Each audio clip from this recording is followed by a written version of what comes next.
Começar essa terceira sessão da 13ª sessão de apresentação do eixo 3, História, Geografia e Crítica, sobre historiografia dos modos de morar. Tudo bem? A gente vai fazer a apresentação de 5 trabalhos na sequência, que são a moradia urbana, a cidade e o território entre São Paulo e Minas Gerais, 1878-1936, metodologia, método, fontes e ferramentas da Natália Capelari de Rezende, processo de formação e edificações históricas de Maraú, Rio Grande do Sul, panorama geral, da Anaís Breda, arquitetura, cidade, mercado e construção rentista, os projetos de casas construídas em série das vilas em Ribeirão Preto, as primeiras décadas do século XX, Ana Carolina Gléria Lima, apartamentos duplex na origem, Moscou 32, Massa 53, Eleazar Santini e o Douglas Vieira da Guiar. E, por último, modulando a construção, uma revisão historiográfica da arquitetura habitacional soviética das décadas de 50 e o fim da União Soviética, da Bianca Cheskon, que eu acho que já está aí representada.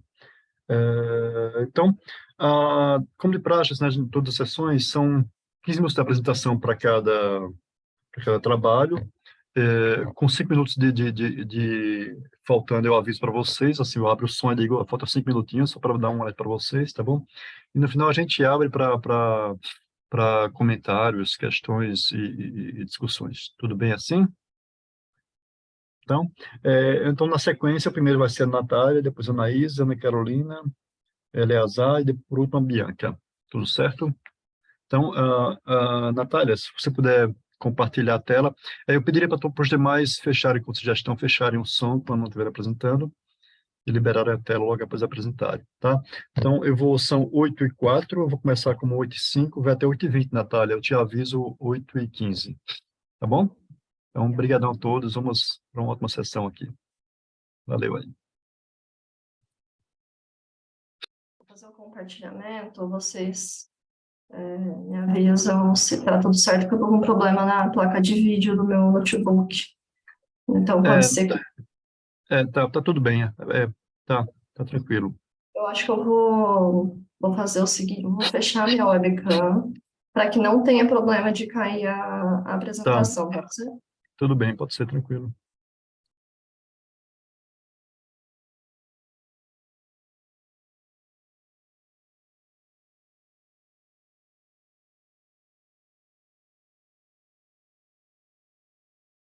Pronto, vocês estão vendo a minha apresentação? Sim. Tem só uma faixinha, mas acho que o problema que apareceu também ontem no sistema, tem uma faixinha escura em cima, eu acho que está cobrindo parte do título, mas não atrapalha a visualização do trabalho, da apresentação de maneira geral, não. Eu fiz o teste hoje de manhã, eu também vi esse problema, mas não sei resolver. Eu acho que é um problema da plataforma, porque ontem também outra pessoa também teve o mesmo problema que você, até mais, assim, ficava faixas laterais, verticais e horizontais. Mas tudo bem, não atrapalha. Ó, são 8h06 até 8h21, Natália. Bom dia a todos, é uma satisfação apresentar esse trabalho numa sessão do Eden Park, né, que é um evento de tamanha relevância. Por isso, eu agradeço a todos os envolvidos na sua organização. Bom, para essa apresentação, eu decidi trazer um pouco, né, dos aportes teórico-metodológicos do método e das fontes utilizadas na pesquisa de doutorado intitulada Moradia Urbana nas Cidades da Mogiana, entre São Paulo e Minas Gerais, que abarca o período de 78 a 36, que está sendo desenvolvida no programa de pós-graduação do IAU-USP, com orientação da professora Maria Ângela Bortolucci, financiamento inicial da CAPES e depois da FAPESP. Então, o objetivo aqui dessa apresentação é situar essa pesquisa no campo disciplinar da história, da arquitetura e da cidade, utilizando alguns procedimentos analíticos que já são explorados em pesquisas realizadas no âmbito do grupo de pesquisa Patrimônio, Cidade e Território, do qual eu faço parte, que atualmente está sediado na UFMT, coordenado pela professora Luciana Mascaro. Bom, então, como eu já disse, nessa discussão, ela é parte da tese em desenvolvimento, que propõe a utilização de algumas bases com o objetivo de explorar problemáticas que, a nosso ver, foram pouco investigadas, analisadas pela historiografia da arquitetura brasileira, é essencialmente aquela que trata do tema da moradia urbana. E nesse sentido, assim, antes de mais nada, a nossa pesquisa trata da arquitetura da moradia urbana no ciclo do café, no território que hoje compreende o Nordeste paulista e o Sudoeste mineiro e abarca as cidades de Caconde, Casa Branca, São José do Rio Pardo, Mococa, Guaxupé e Muzambinho, e analisa, então, essa arquitetura, né, do período de 78, que é quando ocorre a intensificação da cultura cafeeira, a chegada da ferrovia em Casa Branca e a entrada dos imigrantes propiciando a consolidação desses núcleos urbanos, e finda em 36 em razão de vários fatores, entre eles mudança da base econômica, investimento em outras culturas e também no setor industrial, comercial, de serviços, incluindo aí a substituição, o início, na verdade, né, da substituição da ferrovia pela rodovia, com impacto direto no próprio desenvolvimento citadino, né, no espaço citadino. E a atuação nesse período também de várias companhias privadas assumindo o protagonismo da produção da casa, voltada para a venda, principalmente, mas também para aluguel, impactando de forma praticamente impositiva a transformação dessa arquitetura e também do modo de morar. E o último fator que também contribuiu para findar o recorte em 36 é a oficialização da divisa entre Minas e São Paulo, pondo fim nas disputas por espaço físico que ocorria até então. E aí, o porquê, né, do estudo da moradia urbana e nesse território? Porque essa pesquisa de doutorado, na verdade, é uma ampliação do que já realizamos no mestrado, quando estudamos a moradia urbana desse período, na cidade de São José do Rio Pardo. E desde, né, da realização dessa pesquisa, nos pareceu e continua nos parecendo fundamental analisar, olhar para essa arquitetura por um viés também cultural, onde há traços, resquícios, permanências, no caso do que a historiografia consolidou como tradição mineira de construir e morar na produção, né, na casa dessa cidade, de São José do Rio Pardo, que está localizada no Nordeste paulista, bem na divisa aí com Minas Gerais, levando em consideração que essas cidades paulistas foram todas fundadas por mineiros. E aí partimos, então, para o avanço da divisa para estudar essa arquitetura das cidades vizinhas a São José, que construíram uma rede urbana e se desenvolveram num processo bastante semelhante. Bom, então o objetivo é a identificação, caracterização e análise da moradia urbana em transformação, abarcando esse contexto, nesse território, e levantamos como hipótese que a casa dessas cidades sofreu mudança com a efetivação do trinômio café ferrovia imigrante por meio da rede urbana e através dos sujeitos que transitavam, né, entre elas, assim como as informações facilitando a permeabilidade cultural e propiciando um processo de transformação das tradições que eram consideradas locais, resultando, então, numa materialização híbrida. Bom, então, aqui nessa pesquisa, a moradia é entendida, analisada, né, como parte integrante desse contexto e desse território. É uma arquitetura que está sendo analisada no seu processo de materialização e transformação, que apresenta permanências na sua forma de construir e morar, na materialidade empregada, na forma de disposição da edificação no lote, no agenciamento interno dos ambientes, que eu vou mostrar mais à frente, mas que também apresenta mudanças constatadas, especialmente a partir do final do século XIX, nesse período, justamente que ocorre o avanço da cultura cafeeira, a implantação da ferrovia e a entrada de imigrantes nesse território, que, claro, a gente sabe que se ocuparam do serviço nas fazendas, mas também do atendimento de novas demandas na cidade, em especial da atividade construtiva.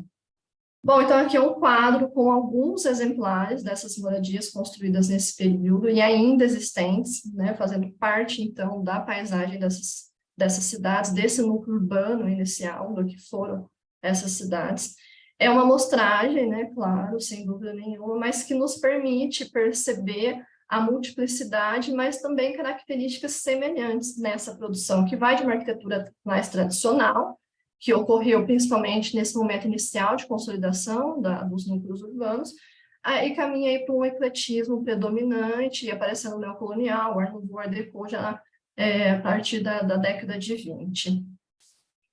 Bom, e aí ao situar essa pesquisa no campo disciplinar da história da arquitetura e da cidade, avaliamos como basilar, como importantíssima a contribuição da microhistória, sobretudo na delimitação da escala, porque é a partir dela e das fontes documentais que nós formulamos os problemas, as questões, e a partir de um método, ou seja, né, de um procedimento em que nós temos minimamente o seu controle para validar ou não, claro, né, as questões que levantamos, é que vamos poder apresentar o que foi a produção dessa casa nesse processo de transformação, tornando então o que o Le Petit fala, né, de um conhecimento inteligível. Mas temos, claro, que ao fazer a escolha de uma escala de análise, o entendimento que a gente propõe desse objeto é uma redução. E trazemos também como contribuição da microhistória a atenção que é dispensada no caso, né, aos atores, ou seja, aos sujeitos que participaram desse processo, tendo em vista que eles são pessoas, que essas pessoas são indispensáveis dessa história, né? Daí a importância da identificação, do conhecimento, saber de onde elas vieram, quem foram, né? Como atuaram, tirar essas pessoas, de certa forma, do anonimato. Bom,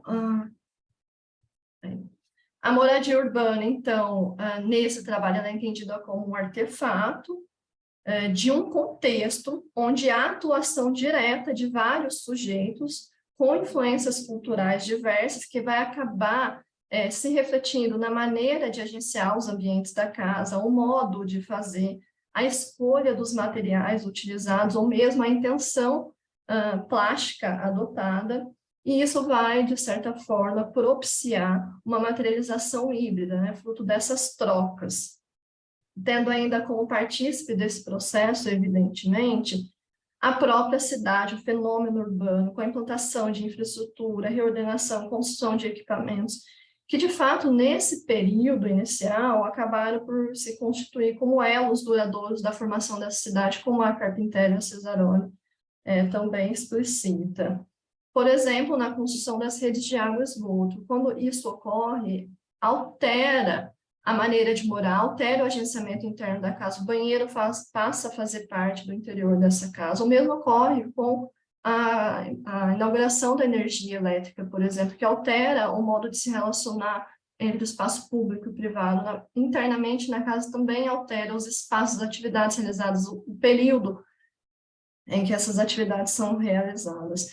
E o mesmo ocorre com a promulgação de legislação, sobretudo com os códigos de posturas, com os clientes atuando e determinando o que eles querem da produção, né, da conformação da sua casa, enfim, são variáveis, né, que se situam em interação, não se dissociam no entendimento no caso desse edifício, do nosso objeto, que é a moradia urbana, porque Natália, não há... 5 minutos.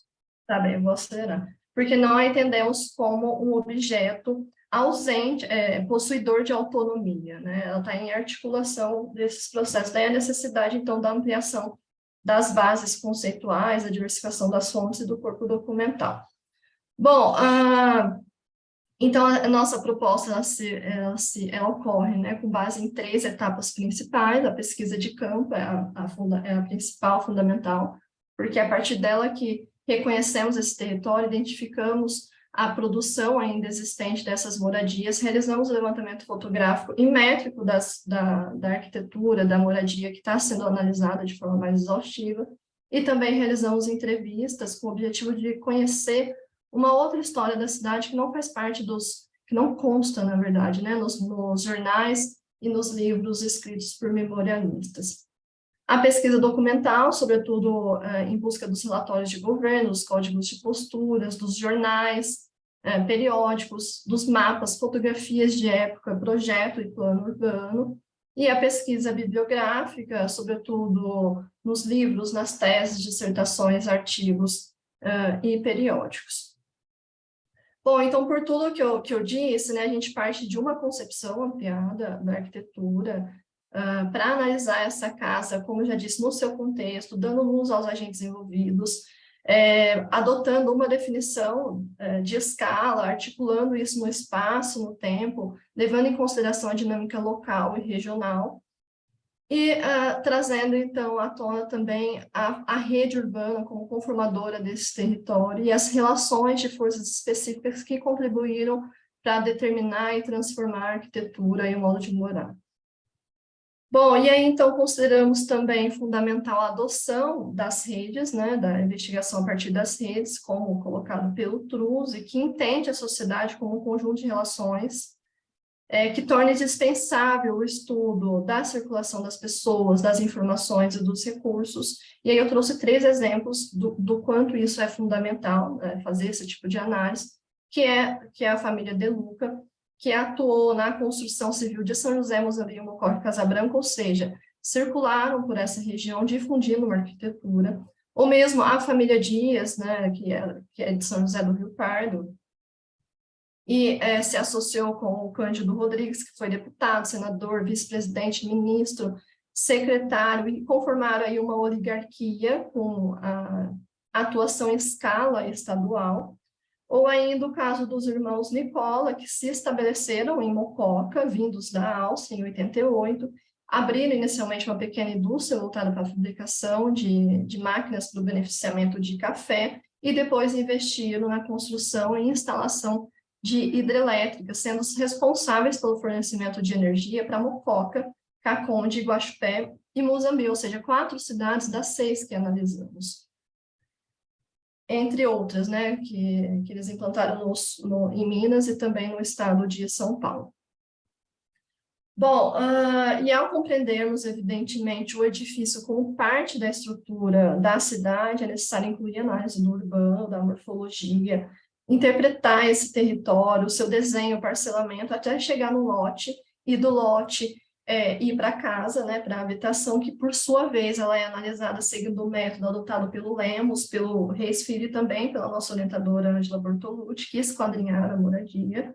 E aí, então, o exame vai do lote, né, da implantação, como ocorreu a implantação, o programa, agenciamento interno, os materiais, as técnicas construtivas empregadas, o aspecto plástico, de modo também a considerar a ingerência da cultura e da legislação. Então, eu trouxe aqui dois exemplos de moradia, uma de Guaxupé e outra de São José do Rio Pardo, cujo programa e agenciamento interno se assemelham, mas se diferenciam no repertório formal, o qual guarda a semelhança com uma terceira moradia, que é a de Guaxupé, muito em função de um agente que circulou entre essas cidades.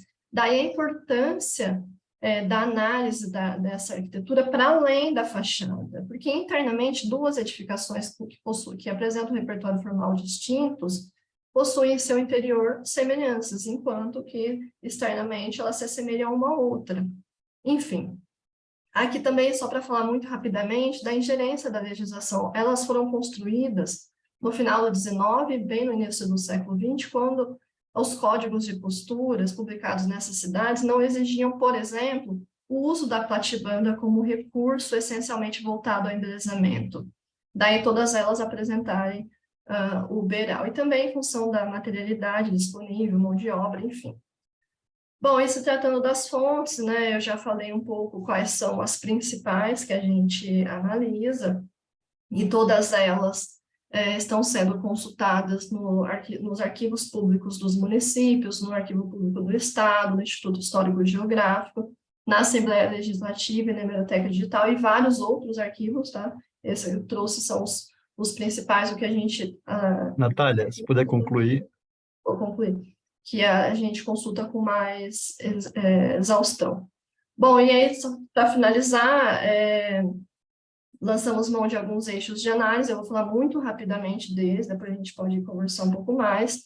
O primeiro trata essencialmente da construção da cidade, do contexto de ocorrência, do desenvolvimento urbano, da formação da rede, do avanço da cultura cafeira, da ferrovia, da entrada do migrante, como que isso se rebateu no espaço e na arquitetura. O segundo trata dos agentes, né, de modo especial os que trabalharam na construção civil, qual é a arquitetura difundida por eles. A legislação urbana compõe o terceiro eixo. O quarto trata das tipologias arquitetônicas e como que elas contribuíram na difusão de transformações que a arquitetura da moradia passou a apresentar. E o quinto eixo trata principalmente da arquitetura da moradia urbana, fazendo análise, como eu já disse anteriormente. Bom, e para finalizar essa fala, que é muito breve, né, é seguindo esse caminho de pesquisa que intuímos ampliar a compreensão da moradia urbana do final do século XIX e das primeiras décadas do século XX, a partir de um entrelaçamento entre a história da arquitetura com a história da cidade, trazendo à tona os sujeitos, quase que fazendo uma biografia do edifício, porque a gente entende que essa arquitetura não possui autonomia. É isso e obrigada. Obrigadão, Natália. Agora, Anaís e Breda, o processo de formação e edificações históricas de Maraú, Rio Grande do Sul, um panorama geral. Se puder compartilhar, aí quando você compartilhar, eu começo a contar o tempo e te aviso o tempo, tá? Ok.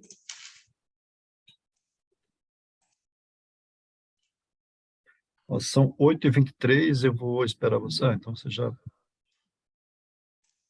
Ok, vou dar início, então.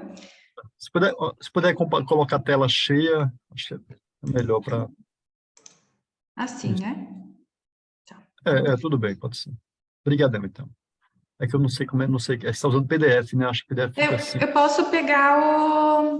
Não, tranquilo, tranquilo. Não, tranquilo, dá para Eu ver. posso Não, pegar aqui o PowerPoint? não, tranquilo, acho que dá para ver. É que assim, só se você. Acho que dá para pegar. Coloca novamente, aproveita todas as informações que você coloca. Acho que não corta informação nenhuma, não, naquela maneira. Vou abrir aqui.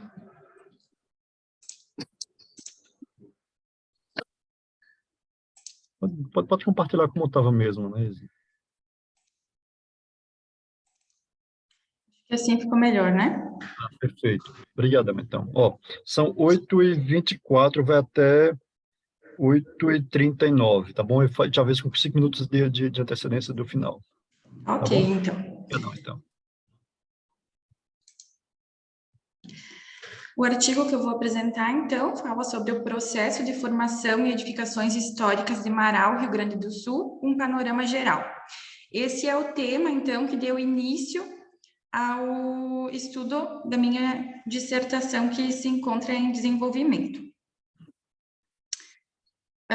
Quanto eu trago aqui o assunto, a temática sobre a cidade e a paisagem, que o retrato da cidade ele se dá através das edificações.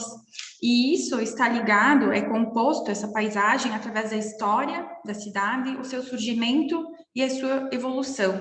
Ou seja, essa paisagem da cidade, ela reflete muito na história e na evolução que acontece e a identidade também, né? Que traz essa história, enfim, para a população. Aí eu trago a questão do desenvolvimento urbano. Com o passar dos anos, acontece a modernização, a evolução da cidade e a modernização.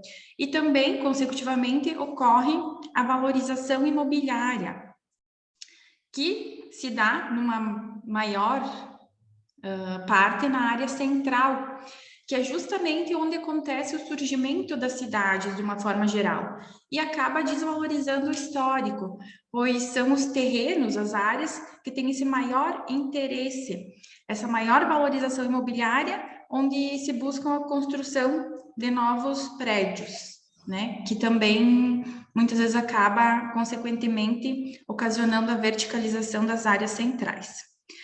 Como objeto de estudo, então, eu trago a cidade de Marau, que está localizada na região do Planalto Médio, ao norte do estado do Rio Grande do Sul. Ela foi colonizada inicialmente por imigrantes italianos, no ano de 1904, e ela foi emancipada no ano de 1954, que até então pertencia à cidade de Passo Fundo. Aqui um mapa, então, sobre a localização do estado, da região e do município. Aqui algumas imagens, então, para poder visualizar essa evolução que ocorreu na cidade com o passar dos anos. Essa primeira imagem, década de 20, década de 40, no ano de 2014 e no ano de 2018. Ou seja, né, a cidade, o desenvolvimento dela foi muito impulsionado em função das indústrias. Quanto aos objetivos, o objetivo geral, então, é compreender os marcos do processo de consolidação e transformação da cidade e, como objetivos específicos, identificar e registrar as edificações vinculadas ao Art Deco, que ainda são remanescentes, né, do período em que foram construídas, analisar comparativamente o cenário citadino do passado e da atualidade, ou seja, fazer esse comparativo com essas edificações remanescentes.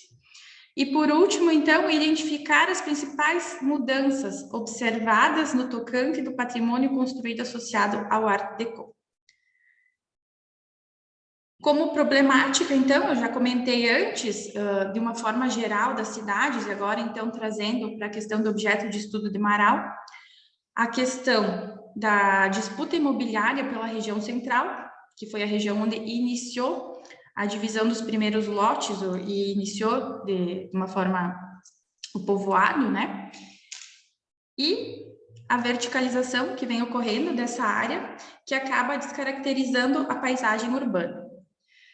Quanto à importância sobre a temática, sobre o estudo do Art Deco, né, ela se dá devido à escassez desses estudos, principalmente nessas médias e pequenas cidades do sul do país, e é impulsionado, então o estudo foi impulsionado justamente devido a essa especulação imobiliária e desvalorização, não necessariamente desvalorização, mas a falta da valorização do histórico. E trago como importância também o reconhecimento do patrimônio local. De uma forma geral, então, aqui para a análise das edificações remanescentes que vão ser apresentadas, foram definidos 2 momentos, né, para que sejam feitos esses comparativos. O primeiro, a década de 60, onde foi o período, né, em que o Art Deco marcou as construções do país, e também o período da emancipação do município, né, e posteriormente, então, o cenário atual, para que seja feito esse comparativo. Para dar início como um comparativo, não especificamente de uma edificação com características Art Deco, mas sim uma edificação de grande importância para a cidade, eu trago aqui a Igreja Matriz, que inicialmente era de madeira, e posteriormente ela foi construída em alvenaria devido à necessidade de comportar mais pessoas. A torre, sim, a torre hoje da igreja, ela apresenta características Art Deco. Quanto à metodologia, o estudo foi dividido e elaborado em 5 etapas, tá? Primeiramente, a questão da pesquisa bibliográfica, né? Onde foi feito o levantamento, sistematização das bibliografias sobre os temas. Posteriormente, a pesquisa documental, onde também foi feito esse levantamento, sistematização e análise de conjunto de documentos levantados em jornais e sites.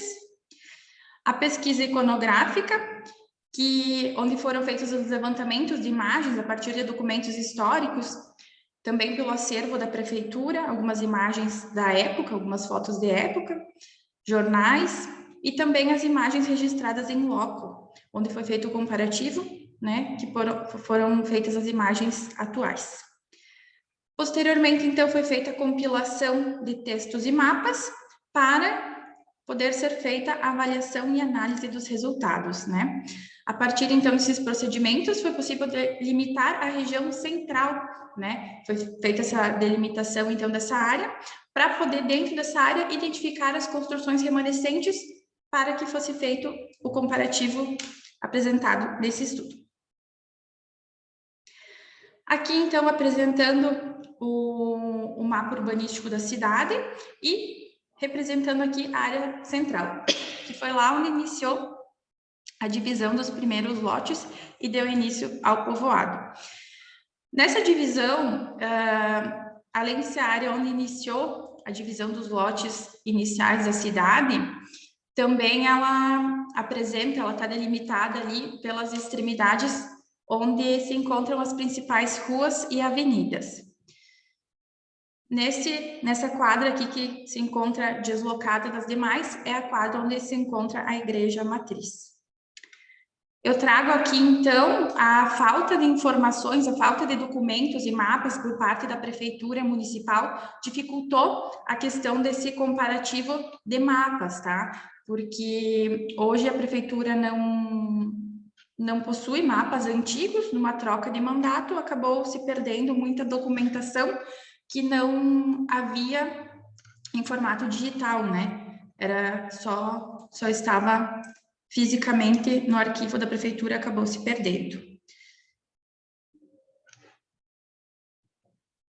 Iniciando, então, o comparativo dessas edificações que foram apresentadas, né, que foram separadas nessa área, então, identificadas nessa área central delimitada, eu trago a primeira edificação da família Borella. Ela é uma edificação que se encontra bem na esquina da praça central. Ela aqui a foto da edificação, então, antigamente e a foto atual. Antigamente, na parte térrea, foi onde iniciou o frigorífico Borella, o frigorífico da família, que foi a primeira indústria, a primeira depois, né, que evoluiu e se tornou uma indústria, mas foi onde iniciou, então tem toda a questão histórica do frigorífico Borella, que iniciou aqui no térreo. Na parte superior, então, a família residia. Atualmente, na parte inferior, é um comércio, é uma farmácia, e na parte superior ainda continua essa mesma família residindo. As características, então, Anaís, não passaram... 5 minutos faltam, tá? Ok. Não passaram por grandes intervenções, as modificações aconteceram, então, mais na questão da pintura.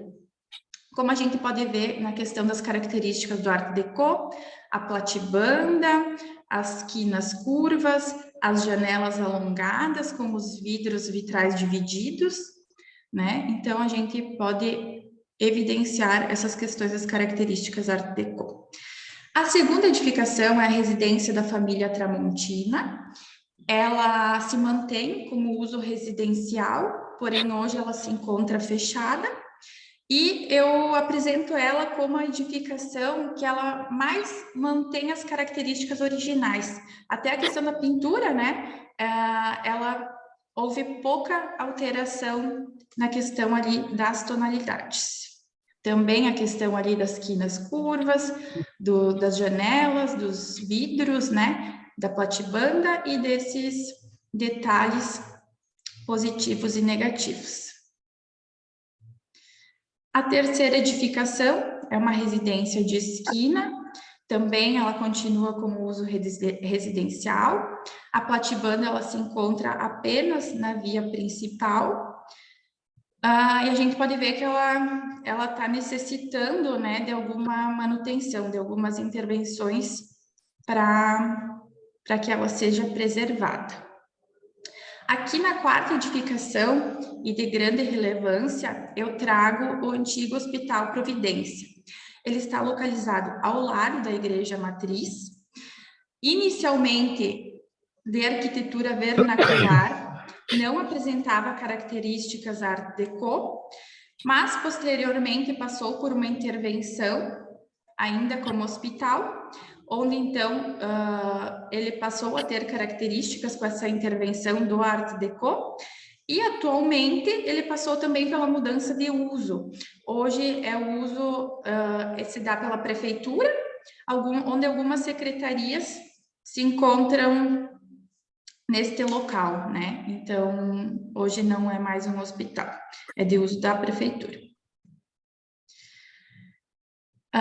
Então, como considerações finais, eu trago essa importância da preservação dessas características e dessas edificações Art Deco ainda na região central da cidade de Marau e como isso é importante para o histórico e para a paisagem da cidade. O Art Deco, então, como eu apresentei ali nas imagens, né, ele é representado principalmente pelas platibandas, pela simetria e pelas suas fachadas, essas características, né, bem específicas do estilo. Também, como a gente viu ali nas imagens, não passaram por grandes intervenções, né? Foram mais questões ali da pintura que foram ajustadas e a questão lá do antigo hospital, que ele passou por uma reforma que então trouxe as características Art Deco e hoje passou pela mudança de uso, né? Como sugestão, então, eu trago a criação de uma região central como importante para o histórico da cidade, para ser criado uma região de centro histórico e que sejam criadas diretrizes para o incentivo à conservação e manutenção dessas edificações, né? E isso, então, cabe aos órgãos municipais, esse incentivo e a criação desse centro histórico, né? Também recomenda-se, quanto aos órgãos municipais, a criação de um conselho específico, para que essas questões sejam tratadas com mais importância do histórico da cidade de Marau, assim como a elaboração de um novo inventário, né? Para que seja valorizado esse patrimônio. Aqui as referências que foram usadas e os meus agradecimentos ao CAPES e à Atitus Educação. Muito obrigada. Obrigadão, Anaís. E desculpa porque eu falei Maraú. Maraú é uma cidade na Bahia. Marau, isso.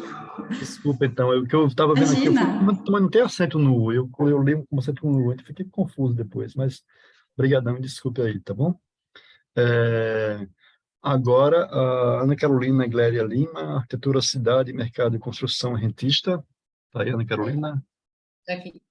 Tudo bem? Tudo bem, vou compartilhar minha tela. Só uma pergunta, você não participou de algum SICUSP um tempo atrás, não? Participou? Na USP, não, né? Como o IC, não, né? Não, iniciação científica, não. Ah, tá tudo bem. Não, porque tem um... Tá bom, então desculpe. Imagina. Pode compartilhar, então.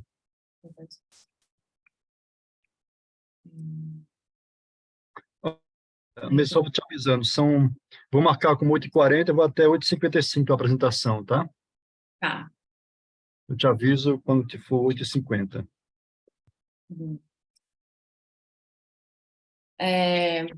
Bom dia, então, queria também agradecer a presença de todos.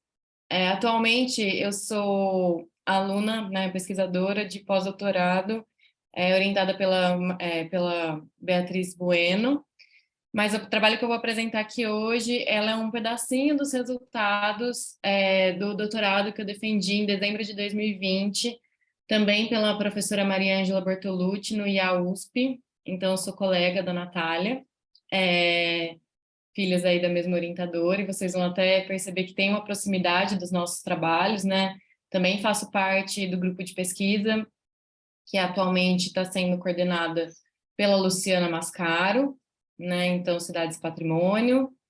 E o que eu trouxe hoje, então, é um pouquinho do recorte da tese, né? O trabalho chama Arquitetura, Cidade e Mercado de Construção Rentista, porque o objetivo hoje era mostrar um pouco para vocês dos projetos dessa arquitetura em Ribeirão nas primeiras décadas do século XX. Bom, a tese, então, ela abarcou aí uma série de projetos, né? Era uma tese com uma pesquisa documental, o nome dela era Casa e Documentação, a história contada através de um acervo de projetos, em que a gente teve como objetivo geral o debate da historiografia da arquitetura residencial urbana da cidade de Ribeirão Preto entre 1910 e 1933, como eu disse, através dos projetos do Arquivo Público Histórico de Ribeirão Preto, né? Em 2013, quando eu estava finalizando meu mestrado, que eu entrei em contato com esse acervo e eu percebi que a riqueza da documentação, né? É um acervo que não está sistematizado, não estava digitalizado, e ele é muito extenso, ele tem projetos até a década de 70, né? Só para vocês terem uma noção do quantitativo, durante o doutorado, a gente digitalizou e sistematizou 4.565 processos, né, que foram doados para a instituição e hoje eles podem ser consultados de uma maneira mais rápida, né, e acessível, pelo menos nesse recorte que eu trabalhei. Então, a tese tinha como objetivo específico estudar um pouco sobre os agentes construtores, né, a legislação, os programas funcionais, a implantação e volumetria, os estilemas e as intenções plásticas, principalmente das habitações, né, que significavam 70% dessa documentação, e fazer uma relação com os impactos dos fatores sociais, econômicos, políticos e culturais do período, né? Então, a gente tinha como hipótese, principalmente, a questão da relação dessas características construtivas do início do século XX com os fatores econômicos, né, e as questões sociais. Então, o aparecimento de novos programas, a alteração na implantação, a inovação no repertório formal e a inserção no cenário arquitetônico aí das grandes capitais, né? Então, como a gente fez esse recorte de 20 anos, um pouco mais de 20 anos, a gente conseguiu mapear todo essa onda aí construtiva, né? Como eu disse, agora atualmente eu estou trabalhando aqui na USP de São Paulo com o desdobramento dessa tese. Então, a princípio, a tese ela tratou apenas da documentação, né? Eu falo isso porque muita gente me pergunta sobre os remanescentes, sobre a cidade construída, né? A gente optou por essa abordagem metodológica quando a gente se deparou com uma documentação muito extensa. Então, foi uma questão, assim, de um recorte mesmo, temporal, um recorte de viabilidade, né? Então, agora, no pós-doutorado, eu estou olhando para a cidade construída, né? Eu estou me utilizando de toda essa documentação que a gente já digitalizou e já sistematizou para trazer para a cidade. Então, hoje eu vou falar um pouco sobre os projetos do mercado rentista. Desses pouco mais de 4 mil projetos, a gente identificou 71 processos, né, que eles têm essa característica de serem construídas em 3 lotes ou mais, né, 3, 4, 5 ou mais lotes. Né, a gente chamou de casas em série aquelas casas que elas são construídas lado a lado, em lotes lado a lado, né, muitos até no mesmo lote, mas que todos têm abertura para a rua, né, e a gente acabou agrupando os projetos aí na denominação de vila, aqueles que eram localizados nos miolos de quadra, né, e então são no total 71 processos, né, no período entre 10 e 33, e a gente percebe que essa construção, ela também acompanha o ritmo, esse tipo, né, de construção também acompanha o ritmo do mercado no período, né? Eu coloquei aqui o gráfico da tese geral, que é esse aqui de cima, que são os 4 mil processos, e aqui embaixo são os projetos construídos das vilas e das séries, né?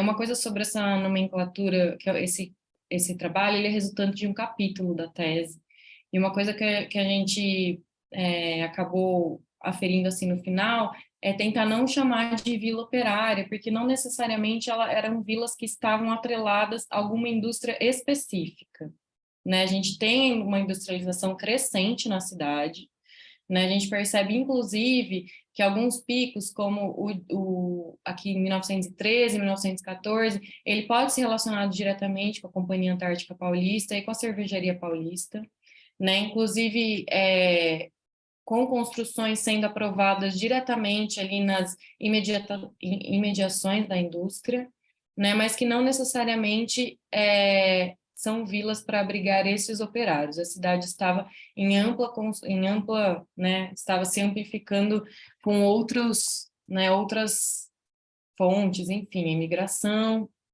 a questão cafeeira, né? Ribeirão também é uma cidade bastante expressiva na questão da cultura cafeeira, como todo mundo sabe. E acontece aqui um período de estagnação do mercado construtivo, né? Um pouco também em função do período da Primeira Guerra, crise financeira, escassez de materiais, que tem uma retomada depois na década de 20, né? Aqui também com novas indústrias e novas localidades. Eu acabei não colocando o mapa, mas Ribeirão também tem um eixo de crescimento nessa década, né, após 21, tanto que é também recorte de um dos capítulos, a gente estuda a cidade de 10 até 21 e depois de 22 até 33, né, então abertura de novos bairros, a questão da companhia metalúrgica é bastante expressiva, porque os bairros eles acabam sendo aprovados, loteados e construídos todos em volta dessa companhia metalúrgica, né, que ela é implantada ao norte da cidade.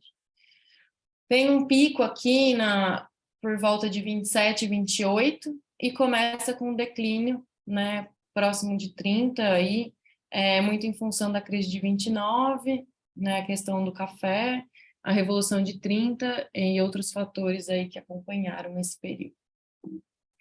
Então, eu vou trazer um pouco desses projetos, né, então a caracterização dessa arquitetura rentista, né, que no geral eles têm características arquitetônicas e mudanças e transformações que também acompanharam os demais projetos levantados, né, assim como o ritmo de construção.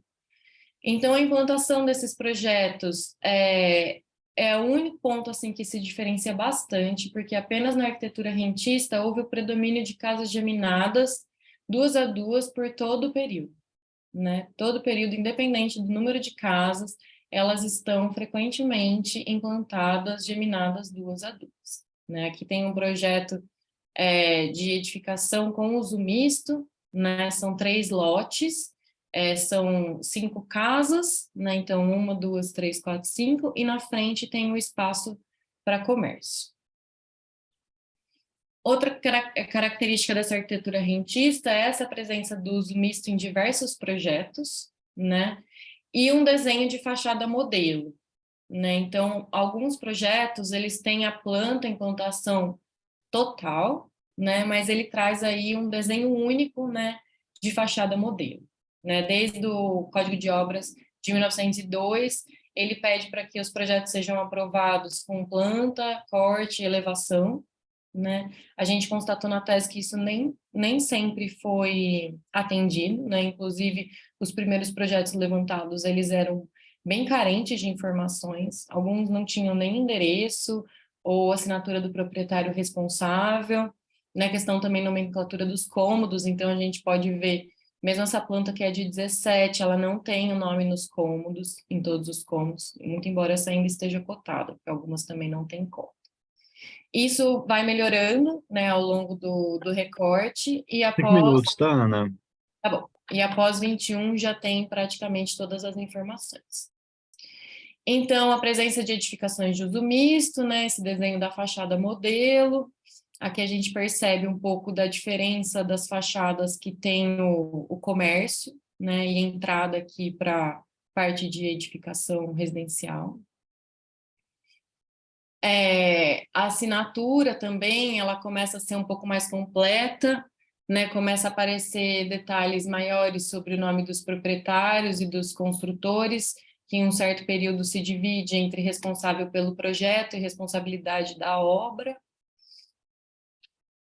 E as intenções plásticas, né? Que começam aí o período com platibandas ricamente ornamentadas no início da década de 10 e vão tendendo à simplificação e geometrização dos ornatos ao longo do recorte, né? Então, a gente percebe que depois de 21, principalmente, né, no decorrer da década de 20, essas casas elas vão expressando as novas soluções arquitetônicas do período com elementos neocolonial, bangalô e arts and crafts. E a gente vê aqui que são em todas as escalas, né, dessa arquitetura rentista, mesmo 3 terrenos, quanto as vilas maiores também, com essas características, né? Então, aí também o uso das faixas acima das janelas, com desenhos, relevos decorativos, floreiras, né? E uso do tijolo aparente como elementos do bangalô e do neocolonial simplificado. O programa sala, quarto e cozinha é bem frequente, mas a gente tem, como a gente viu lá nos outros projetos também, projetos com programas mais extensos. E casos como esse, por exemplo, que tem aqui toda uma conversa entre o departamento de obras e o responsável técnico sobre a questão da divisão desse sanitário entre as casas, que teoricamente não era uma diretriz aprovada pelo Código de Obras, mas que acabou sendo aprovado nesse caso, porque ele diz que não tem abastecimento da empresa por parte da prefeitura. Enfim, mostrar que é uma documentação, é uma investigação documental dessa arquitetura, né? E que ela abrange aí diversas características, né? Eu trouxe aqui também esse projeto, que é um projeto bastante expressivo, porque é um programa com maior compartimentação das plantas, né? Que não permite a sobreposição das atividades. Também tem uma caracterização estilística bastante requintada, com uso comercial no pavimento inferior e no pavimento superior, habitação. E ele compreende 3 lotes, esse processo. E mais um andar de cima, mais pavimento de cima. E aí projetos bem grandes, né? Como esse aqui, que são projetos que têm mais de 20 casas, né? E são projetos que, inclusive, ainda tem remanescente na cidade, que isso é um desdobramento que eu estou investigando agora no pós-doutorado. A questão dos proprietários, né? Durante o levantamento, a gente constatou que as vilas são praticamente de uso são de propriedades particulares, né? Eu coloquei essa que é uma única exceção, que ela consta como proprietário a Cervejaria Paulista, mas a gente percebe que ela está inserida na malha urbana, longe da cervejaria. E eu e a Ângela, a gente conversava muito sobre isso, e que provavelmente não era uma habitação para os moradores, os trabalhadores da cervejaria, mas sim para ser mais um investimento aí da cervejaria como mercado rentista. E outros agentes financiadores, então, para acabar, que são nomes que apareciam e apareceram nos levantamentos muito constante, né? Então, Adolfo Serra, por exemplo, que foi cafeicultor, trabalhou com café, foi fazendeiro, né? Outros nomes aí. Eu trouxe também o Gerbas de Alcântara, que além das vilas, ele foi proprietário de mais 17 processos nesse período. Então, a gente percebeu que ele tinha aí uma série de casas, não só as vilas, eu coloquei aqui algumas casas soltas também, né, diga-se assim, casas unifamiliares, que ele era proprietário. Então, a gente percebe que esses agentes financiadores, eles também estavam atuando aí na cidade de outras maneiras, né? O Gerbas de Alcântara, ele foi coronel, ele tinha um cargo militar. E como considerações finais, então, apontar, né, de que maneira esses processos aprovados acompanharam esse contexto local, em especial a crescente da industrialização, e a caracterização dessa arquitetura rentista, então, né, com o predomínio da implantação geminada, o uso residencial e misto, a variedade de tipologias programáticas, né, e a intenção plástica com predomínio de platibanda na década de 10, e o surgimento das novas expressões estéticas após 22, né, e essa questão de ser investidores particulares. E eu acho que o principal objetivo era mostrar, então, um pouquinho dessa documentação, né, e um pouco do que foi possível na tese, né, um pouco do reconhecimento dessas características arquitetônicas através dessa pesquisa documental na tese defendida no fim de 2020. Nossas referências, e é isso, obrigada. Obrigadão, Ana. Agora nós passamos para Eleazar Santini Comoreto e Douglas Verde Aguiar, apartamentos duplex na origem, Moscou 32 e Marcela 53. Eleazar, se você quiser compartilhar. Uhum. Tá aparecendo aí? Espera um pouquinho. Foi. Agora só se você conseguir colocar total, Aí? ótimo, perfeito. Então, Certo. são 8h56, vai até 9h11. Eu te aviso com 5 minutos antes de antecedência, tá? Tá, Para ok. você, tá bom? Então pode começar, então. Obrigado. Bom, esse artigo, ele é a primeira parte de uma pesquisa de mestrado que eu estou desenvolvendo aqui no PROPAR, na Universidade Federal do Rio Grande do Sul, que vai tentar fazer um panorama aproximado do século XX através da análise de apartamentos duplex de algumas obras icônicas assim, da historiografia da arquitetura. Essa pesquisa ela é bastante sistemática, então eu vou, já vou pedir licença para vocês para fazer a leitura da apresentação, para não deixar perder nenhum aspecto e também não acabar me perdendo no tempo. O artigo apresenta um estudo comparativo de apartamentos duplex pertencentes a 2 edifícios emblemáticos na historiografia da arquitetura, a Célula K do edifício Narconfin, em Moscou, e o par de apartamentos da reconhecida seção transversal da Unité de Marseille. Esses apartamentos são comparados desde o ponto de vista da performance espacial, verificada através de procedimentos gráfico-analíticos, baseados na descrição gráfica do passeio através dos apartamentos, mostrando os diferentes espaços, identificando particularidades e também através dos grafos justificados. Os grafos descrevem conexões através de nós e linhas, respectivamente, evidenciando padrões de conectividade e integração espacial dos sistemas de circulação dos apartamentos. Constitui ainda especial interesse o modo como a relação entre a privacidade e a coletividade é solucionada nesses apartamentos, diante de uma constante expansão do uso coletivo sobre os espaços privados. O estudo desses 2 apartamentos é particularmente oportuno pela condição de indutores sociais que aqueles edifícios tiveram nos seus objetivos de transformar os hábitos cotidianos de seus ocupantes. Disso decorre um conjunto de aspectos formais e espaciais, especialmente no interior das habitações. No Narconfin, as inovações espaciais corresponderiam a um comportamento social idealizado, alinhado com uma nova sociedade socialista que surgia, que rompia com a tradicional estrutura familiar. A Unité tem na seção transversal a sua característica espacial de maior destaque, onde o encaixe dos apartamentos duplex gera no centro a circulação do pavimento. A relação direta entre esses 2 projetos advém principalmente das viagens de Corbusier à Rússia na década de 1920, que o colocaram em contato com as pesquisas lideradas por Moisés Ginsburg, que naquele momento já estava sob influência do vocabulário de Le Corbusier, como pode ser observado no Narconfin. Os pilotis, a janela em fita, o terraço ocupado, etc. Corbusier, por sua vez, adotou a solução russa do encaixe de apartamentos na Unité, em Marseille. Relativo aos espaços internos dos apartamentos, a célula K ainda apresenta traços de setorização tradicional, principalmente desde o hall de acesso estendido, que faz a transição entre os diferentes setores. Esse hall é um espaço integrador, quando as portas estão abertas, e pode ser totalmente encerrado ao serem fechadas, o que reduziria a legibilidade, ou seja, a percepção de continuidade espacial decorrente da visualização dos espaços adjacentes. A partir do hall, pode-se tomar a direção da sala ou da cozinha, ou ainda subir a escada. Assim, pode-se dizer que o início do percurso através desse apartamento acontece sob um alto grau de controle, à medida que o acesso aos diferentes espaços implica diferentes cruzamentos de rotas. Nos apartamentos da Unité, vê-se a partir do hall uma clara diferença.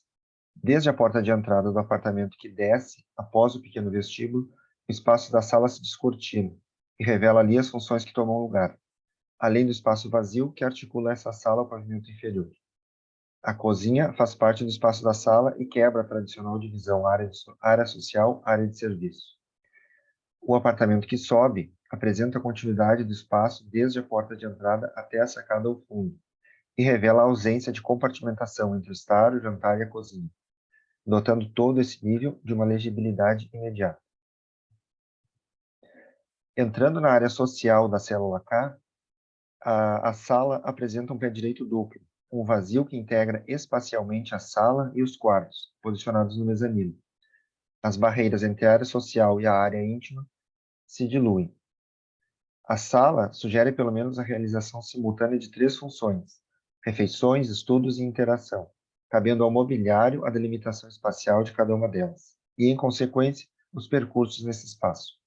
Observa-se ainda na planta que os assentos da mesa são posicionados encaixados entre a parede e os armários, o que restringe o seu pleno uso. Além disso, a distância entre a mesa e a cozinha não contribui para a performance espacial dessas 2 atividades relacionadas. Na mão contrária, as salas dos apartamentos da UNT são espaços que se apresentam em sua totalidade, vistos desde o hall. No apartamento que sobe, a sequência cozinha, refeições, estar se revela a quem entra. Já no apartamento que desce, a presença do vazio ao fundo vai limitar o espaço social à cozinha e à mesa de refeições, fazendo com que o estar seja posicionado no pavimento inferior. Comum aos 3 apartamentos é a localização dos banheiros, no mesmo nível da área íntima, que por sua vez é sempre um nível diferente daquele da área social. Desse posicionamento dos banheiros, sendo esse um espaço eventualmente utilizado também pelo visitante, decorreria uma inconveniência nesse acesso do visitante à área íntima da habitação. No apartamento do Narconfim, isso é mais acentuado pelo fato de os espaços de dormitórios serem devassados, principalmente na situação de saída do banheiro, quando as linhas de visão se direcionam diretamente para o interior dos dormitórios. Nos apartamentos da UNT, os dormitórios menores são mais bem delimitados, em recintos fechados, que não permitem que se tenha a visão interna a partir do corredor de onde se acessa o banheiro, quando as portas estão fechadas. Por outro lado, os lavatórios estão dentro dos quartos, e o seu uso também geraria uma invasão aos espaços privados.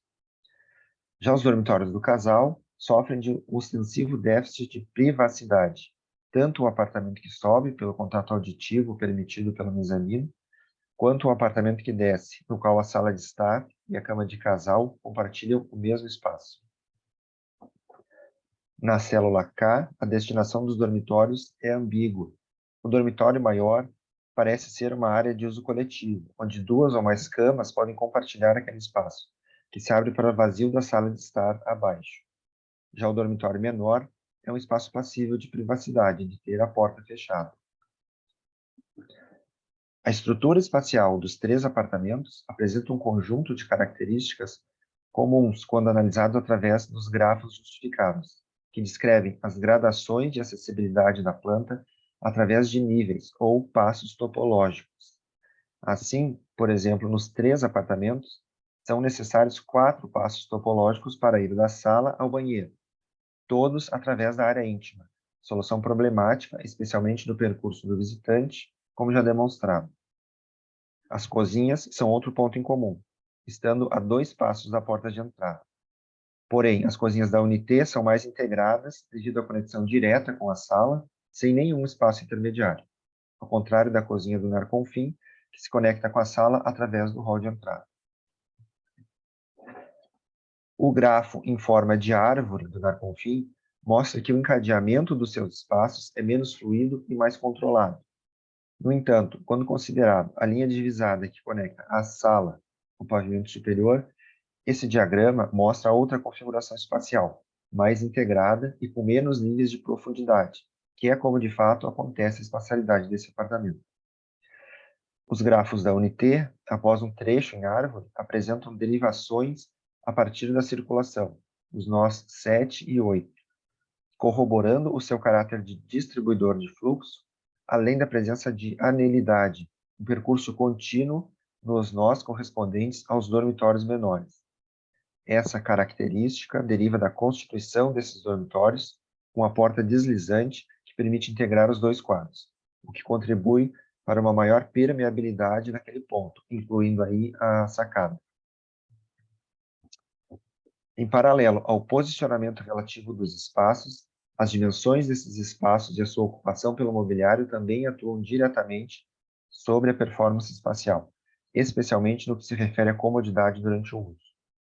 Nos apartamentos da UNT, as salas têm 2 diferentes arranjos. Minutos, Eleazar. Ok. No apartamento que desce, o espaço social se restringe ao mezanino, que acumula a cozinha e a sala de jantar em 15 metros quadrados. No apartamento que sobe, o espaço social com a cozinha, a mesa de refeições e o espaço de estar ocupa todo o nível inferior com 21,8 metros quadrados. Já na sala do apartamento russo, a área com mais de 20 metros quadrados contrasta com a escassez de mobiliário mostrada na planta original, sugerindo a ocupação apenas com a mesa de refeições de uma bancada secundária. As cozinhas russa e francesa possuem praticamente a mesma área. A primeira, com 4,4 metros quadrados, tem formato mais próximo ao quadrado, e a segunda, com 4,8 metros quadrados, levemente mais alongada. No entanto, o layout sugerido na célula K concentra o mobiliário todo em um balcão e ocupa somente um lado da cozinha, e deixa livre o resto do espaço para circulação, cerca de 2/3 da área, o que resulta em melhores condições de acomodar o usuário nas realizações das tarefas. Já a cozinha da Unité ocupa 3 lados com balcões e armários, resultando em um espaço menor para circulação. Porém, a distribuição radial dos balcões propicia mais facilidade ao usuário e compensa o menor espaço disponível. Soma-se a isso a baixa altura do armário, voltado para a sala de jantar, que permite a integração espacial desses espaços adjacentes, gerando sensação de maior amplitude. Nos banheiros, a compartimentação acaba por afetar a sua funcionalidade. É o caso das cabines para o vaso sanitário, de dimensões exíguas, 1 metro quadrado na Unité, e no Narconfim, 0,8 metro quadrado, onde o acesso à cabine acaba gerando conflito com a passagem adjacente. Nos apartamentos da Unité, a cabine do chuveiro é ainda segmentada em 2 espaços, também exíguos e sem janelas para o exterior. Na célula K, o recinto com a banheira e o lavatório é mais confortável, cerca de 4 metros quadrados. Contribui ainda para a sua qualidade espacial a localização junto à fachada, que propicia iluminação e ventilação naturais. Quanto aos dormitórios, na célula K, o dormitório maior, a despeito da área de 20,3 metros quadrados, é apresentado com apenas 2 camas de solteiro. A percepção desse espaço ainda é ampliada para o vazio adjacente e para a circulação em mezanino. Positiva é a sua localização, também junto à fachada, que propicia aberturas para o exterior. Nos apartamentos da Unité, os dormitórios do casal se apresentam em 2 situações. No apartamento que desce, compartilha o espaço e a mesma rota de acesso com o estar, o que pode provocar algum incômodo na circulação. Já no apartamento que sobe, o dormitório está no mezanino, aberto à sala, no pavimento inferior. Nos 2 casos, há deficiência de privacidade, além de estarem afastados das janelas, que acaba por tornar também deficitária a entrada de luz solar e ar fresco da rua. A principal lição trazida pelo estudo desses apartamentos se refere à maneira como os espaços inovam em comparação com tipos habitacionais precedentes, com algumas soluções que encaminham um novo modo das pessoas se comportarem na moradia. A sistemática expansão dos espaços coletivos sobre os espaços privados, ainda que apontadas nas análises como situações de conflito, são encaradas como situações positivas que destacam avanços sociais dentro de certa ideologia do coletivismo, na qual estavam inseridos os edifícios no momento das suas concepções. Nesse sentido, o papel desempenhado pelo vazio, o mezanino, nesses apartamentos é fundamental na socialização da vida cotidiana. É mais destacado na célula K, onde quase a totalidade do apartamento acontece ao seu redor, e mais pontual na Unité, localizado nos extremos. Ainda, muitas das características de performance espacial apontadas pela análise se devem às formas geométricas básicas dos apartamentos. Um retângulo alongado na Unité e um retângulo mais próximo à forma quadrada no Narconfim. Essa diferenciação na geometria acaba por ser decisiva no modo de acomodação das diferentes atividades na planta e também no modo como esses apartamentos recebem os insumos externos de iluminação e ventilação. Por fim, a análise através dos instrumentos e conceitos de performance espacial permite explicitar e avaliar o modo como esses conjuntos de espaços inovadores respondem aos seus respectivos usos, de modo mais ou menos adequado às funções que lhes são atribuídas. Obrigado. Obrigadão, Eleazar. Agora eu chamo a Bianca Chescon para apresentar o trabalho modulando a construção, uma revisão historiográfica da arquitetura adaptacional soviética entre a década de 50 e o fim da União Soviética. Bom Bianca, dia. bom dia. Você está aí? Tá. Tá dando para ver? Sim, sim, perfeito. Bom, Então você pode começar, só para te avisar, são 9h11, então, 9h11, isso? São 9h11, então Isso. vai ter 9h26. Eu te Perfeito, aviso que eu estiver faltando 5 minutos, tá? perfeito. Bom dia, o meu nome é Bianca Chescon, sou estudante de graduação em Arquitetura e Urbanismo na Unicamp e eu sou orientada pelo professor Rafael Urano. Primeiramente, eu gostaria de agradecer ao Enam Parque pela oportunidade de participar da mesa, e aos colegas Natália Capelari, a Anaíse Breda, Ana Carolina Gléria e o Eleazar Santini, que aqui estão presentes. O meu trabalho que eu vou apresentar, ele é um artigo que surgiu da minha iniciação científica, que abrange um pouco mais, né? Na iniciação científica eu tento falar da rede de conhecimento entre o Brasil e a arquitetura, e Brasil e União Soviética na arquitetura, mas aqui eu vou deixar o foco na questão da historiografia da arquitetura habitacional soviética. Falando um pouco do contexto,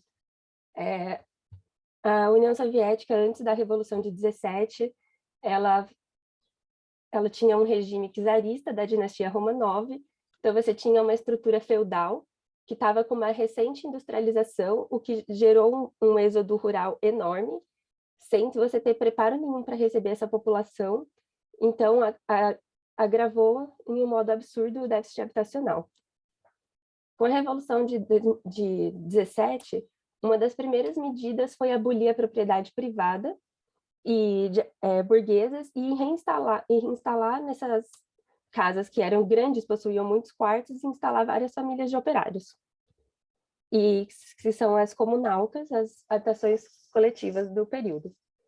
Em 21, com a nova política econômica, teve a restituição da propriedade privada e, apesar da baixa atuação governamental na construção, a gente tem projetos de destaque como esse da imagem, que é a Vila Jardim, Cidade Jardim Skol, que é de 1923 a 25, do Marko Vinnikov. A partir da década de 20, na União Soviética, a gente teve o desenvolvimento do estudo das vanguardas, então o supremacismo, o racionalismo e o construtivismo estavam em alta nesse período.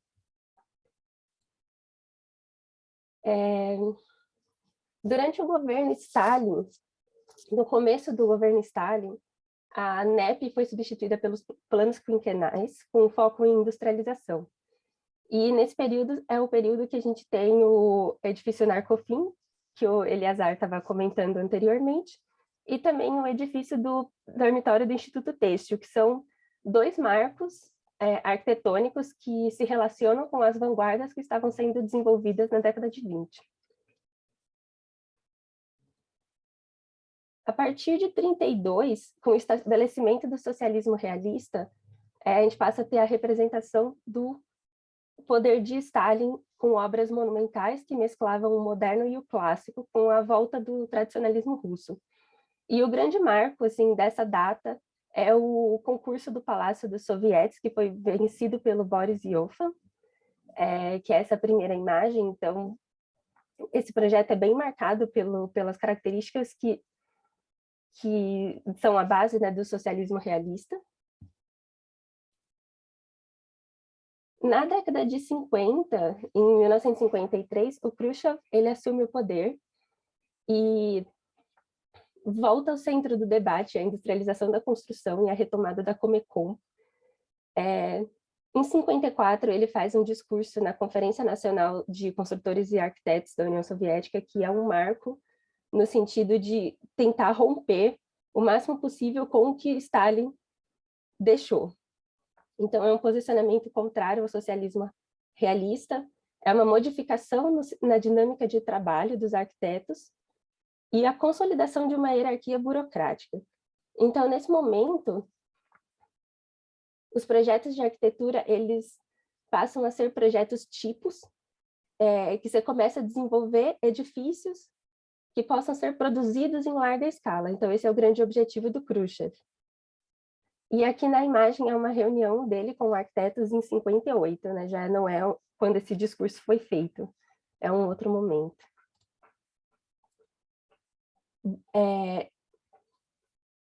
De 54 a 61, teve um grande investimento em prototipagem da arquitetura, e o modelo K7, que é esse da imagem, ele foi o primeiro a ser produzido em massa. Ele é do arquiteto Vitalai Lagutenko, que ele era arquiteto engenheiro-chefe e planejador-chefe da cidade de Moscou, E a grande inovação desse modelo é a economia de material e tempo. Só que ele acabou tendo muitos problemas construtivos e de qualidade depois, assim, porque você tinha que abranger territórios com climas muito diferentes e ele não era tão adaptável assim. No período também tem o desenvolvimento de projetos urbanos, então a consolidação do microraio, que era estabelecido que num raio de 50 metros você tinha que ter serviços de uso diário, como escolas e mercearias. O Ryan, que é o bairro, que é 1.000 metros, já era necessário ter serviços como lojas, centros esportivos e bibliotecas. E uma cidade ela seria composta com um conjunto de Ryans, e aí seria necessário ter estrutura de poder político, museus e universidades. Então, quando você vai no Google Maps e olha assim, São Petersburgo, você consegue identificar vários desses micro-Ryans assim, ao redor da cidade. Foi uma forma de expansão urbana. Na década de 60, você tem uma mudança na dinâmica de projeto, então, ao invés de disponibilizar o desenho do edifício como um todo, você passou a ter o Block Section Method, que você disponibiliza o desenho técnico de uma seção do edifício, e aí a fábrica local ela consegue, a partir dessas seções, montar um edifício. Só que o objetivo era ter maior variedade de arquitetura. Só que, como essa variação dependia da capacidade das indústrias locais, ela acabou não atingindo o potencial que ela tinha. É importante pontuar que a União Soviética era um bloco heterogêneo, e a sua produção arquitetônica variava entre os países, devido ao contexto individual de cada um. E um grande exemplo disso é o caso da Tchecoslováquia, que na década de 40 o país já tinha a sua própria estrutura em pesquisa de pré-fabricação, que era denominada Stavo Project, que era composta pelos escritórios de arquitetura e engenharia, e a maioria dos profissionais eles eram membros do Partido Comunista local, né? Então, eles conseguiram fazer uma grande resistência à imposição do socialismo realista de Stalin até 50, e a gente teve alguns projetos marcantes nesse período, que é o caso do Two Years Plan Apartments, que eu não sei falar o nome desse arquiteto, mas de 47, e as importantes séries, né? Então, as T-Series de 48, que foi desenvolvido dentro dessa organização também, e as D-Séries, que também foi desenvolvida dentro dessa organização na década de 50. E com a subida de Khrushchev ao poder, a Tchecoslováquia passou a estar no centro da discussão do desenvolvimento da pré-fabricação na União Soviética como um todo. O modelo I-464, ele marca o auge da indústria habitacional na União Soviética. Nesse momento, você tinha um contexto de concurso, então tinha uma alta competitividade e experimentação na arquitetura, que o objetivo de ter tanto concurso era que eles queriam achar alguém que fizesse uma proposta que resolvesse o problema habitacional. E um time liderado pelo Nikolai Rozanov, ele vai ganhar um desses concursos produzidos pelo Estado, e o projeto é o I-464. Ele é o resultado de um intenso processo de pesquisa de tecnologias desenvolvidas tanto dentro quanto fora do bloco socialista, e o destaque especial do estudo que ele fez do sistema francês Camus.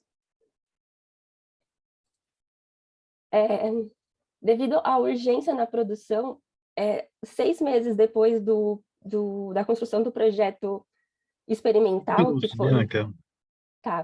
que foi em Viksa, na Rússia, já tinha sido amplamente difundido na União Soviética. E o direcionamento diplomático da década de 60 que havia no bloco era de assistência técnica ao mundo socialista.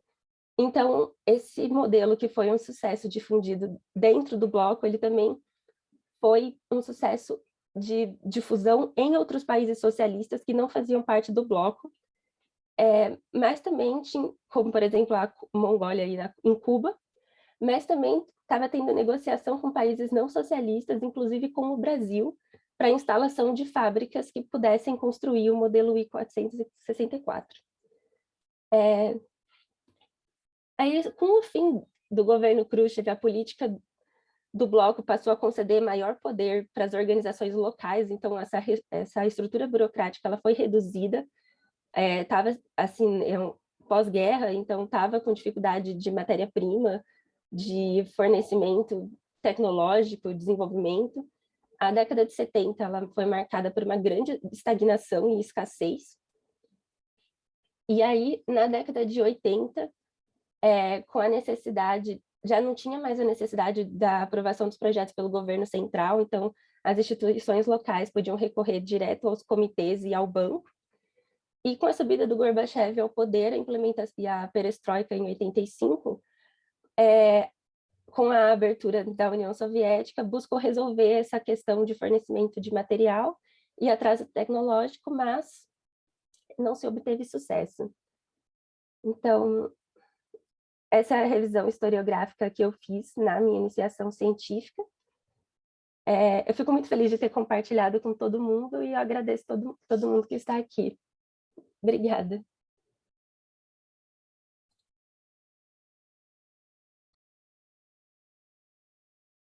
Obrigadão, Bianca.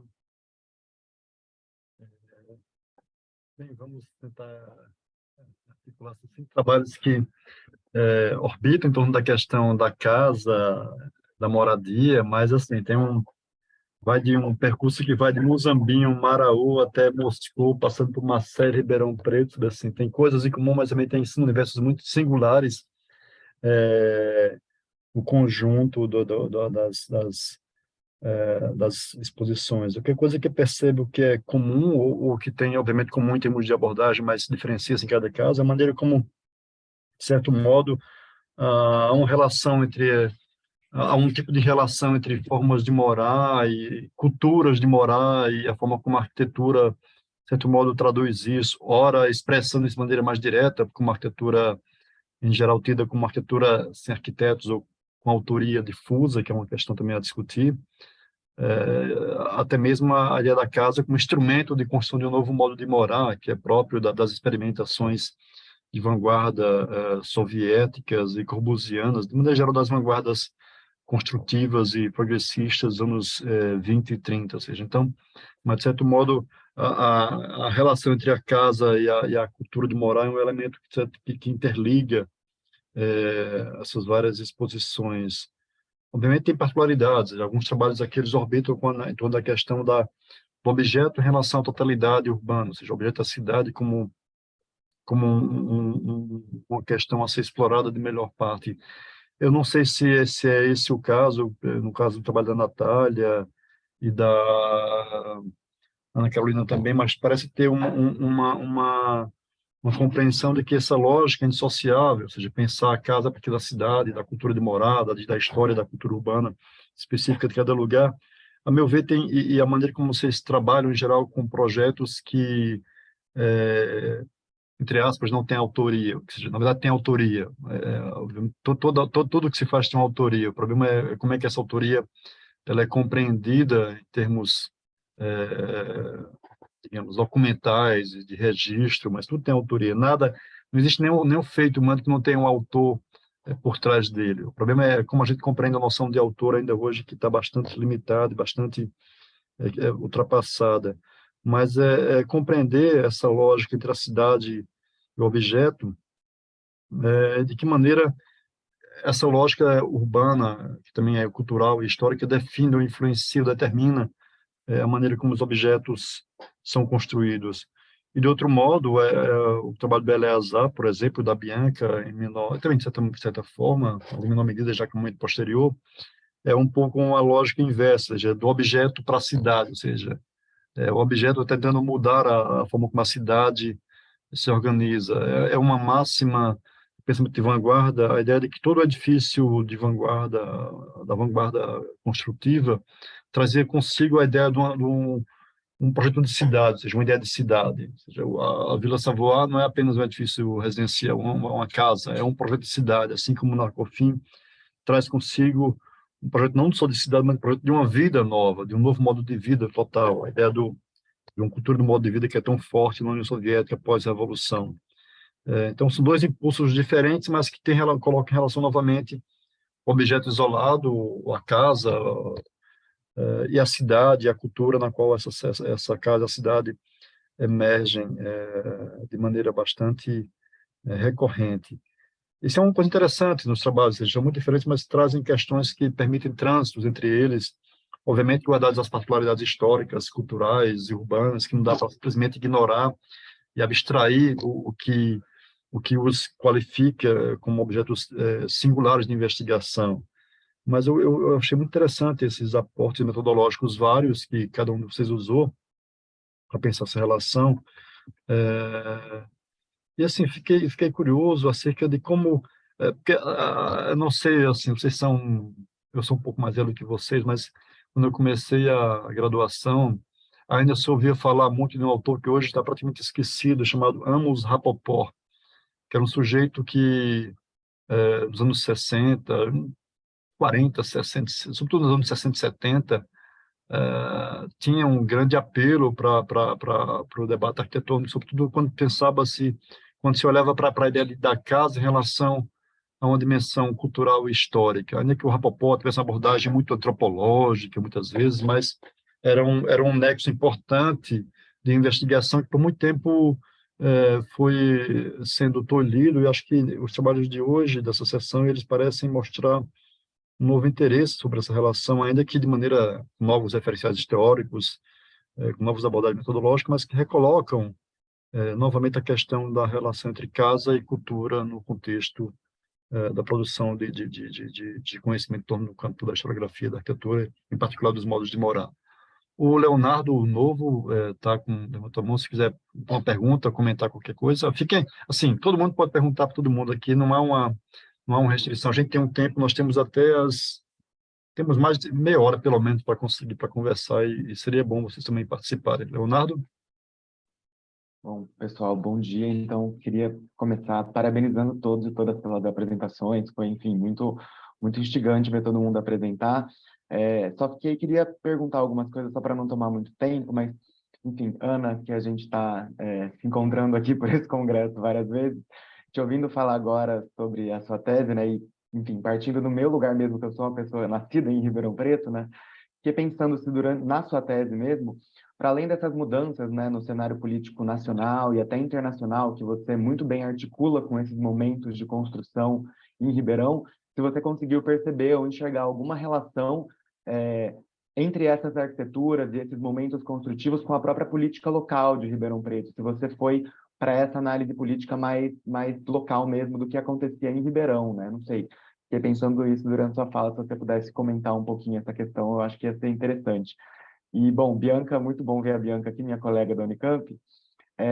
Acho que foi muito legal ver a sua pesquisa junto com a do Eleazar, né? Tem algumas relações muito nítidas. Em relação às duas apresentações, eu fiquei pensando um pouco nessa questão da circulação ou não circulação dessas ideias e projetos e a política, né? Porque quando a gente fala de uma circulação soviética, russa, para o Ocidente, eu imagino que tem alguns entraves, tem algumas mediações interessantes.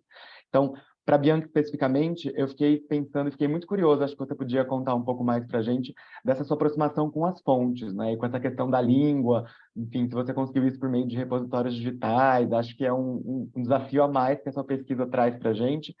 E falar um pouco mais, eu acho que no finalzinho você toca nessa questão, mas acho que por conta do tempo você não pôde se aprofundar, em como essas ideias chegam de fato ao Brasil e como isso de fato é lido e interpretado por arquitetos daqui, se tem alguma restrição em relação a essa, entre muitas aspas, da arquitetura soviética ou essas questões políticas propriamente ditas, em torno da geopolítica internacional. Acho que você podia comentar um pouquinho, né? E o Eleazar, eu fiquei pensando, enfim, eu ia até te perguntar sobre o trabalho da Sabrina Fontinelli, né, que é Acho que a única coisa que eu conheço sobre esse tema vem muito do trabalho dela, mas eu vi o que você citou. Mas queria saber, enfim, para além dessa apresentação, se na sua pesquisa maior, mais ampla, você relaciona o Narcofin e a Unité a outros exemplos, a outros projetos, enfim, como é que você está analisando um pouco também essa questão da circulação desses modelos, assim, mas mais por curiosidade mesmo, e parabéns a todos pelas pesquisas e pelas apresentações, eu gostei muito de ouvir a todos. Então, Leonardo, como eu citei no começo da apresentação, esse artigo ele é fruto das primeiras pesquisas, né? Fizemos uma seleção, eu e o Douglas, o professor Douglas, está me orientando, a gente fez uma seleção de exemplares que pudessem ser analisados, e aí, num primeiro momento, assim, nessa primeira seleção, a gente viu que tem essa relação muito intrínseca entre esses dois, que a gente conhece muito mais a Unité daquela sessão é sempre mostrada desde o começo que a gente entra na faculdade, a gente fala em Le Corbusier, a gente vê aquela sessão, e aí aquilo vai indo e a gente ou esquece ou nem se dá conta que tem um precedente daquilo, né, que não saiu da prancheta do Le Corbusier aquela sessão. E aí tem essa relação entre o Narconfin e a Unité, e esse foi o primeiro fruto da pesquisa. Mas, depois desses dois, tem uma seção de edifícios, uma série de edifícios ingleses que utilizaram essa seção de encaixe de novo, né? Tem o Biker Wall, do Halkerskine, depois tem o próprio Robin Hood Gardens, dos Smithsons, tem o Parque Hill em Sheffield também. Os ingleses, que eu tenho visto que têm usado bastante essa tipologia do duplex. E depois também a gente tem alguns nacionais, né? Tem o do JK em Belo Horizonte, no Rio de Janeiro, Pedregulho. E também tem agora uns mais contemporâneos na Dinamarca e também no Japão, alguns que estão no horizonte assim, de serem analisados. É essa a extensão da pesquisa e o prosseguimento, assim. É doutorado? Desculpa, eu perdi quando Não, você é falou. mestrado, é mestrado. Mestrado. Ah, tá. Isso. Não, tá ótimo. Obrigado. Posso? Então, o meu é iniciação científica, né? E, bom, esse é um recorte mesmo da iniciação. Na iniciação, minha proposta é realmente começar a estudar as redes de contato.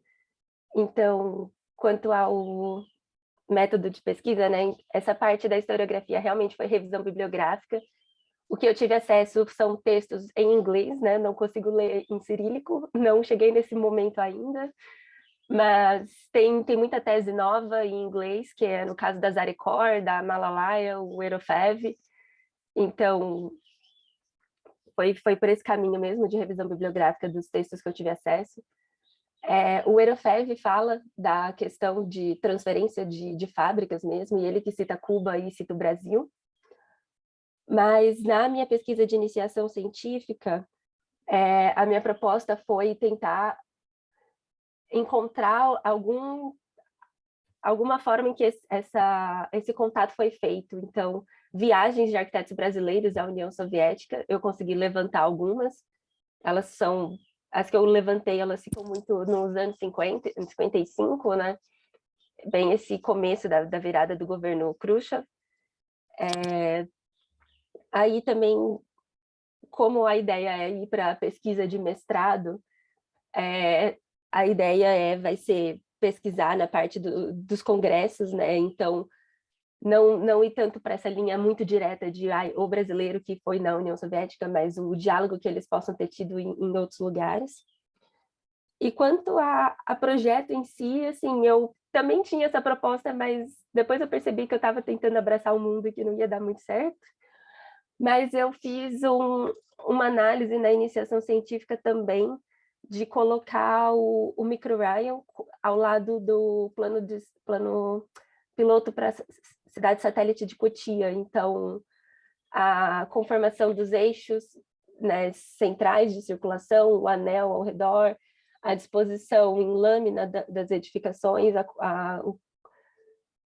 a inclusão de serviços e onde eles estavam localizados, o foco na passagem de pedestre, tudo. Então, foi uma tentativa assim, de buscar um projeto, mas eu sei que tem muito, assim, eu não sei se eu vou conseguir chegar nisso ainda no mestrado, porque talvez eu vá focar mesmo nessa criação dessa rede mesmo de troca de conhecimento, e não ela sendo posta em prática, em projeto mesmo, mas aí tá meio em aberto.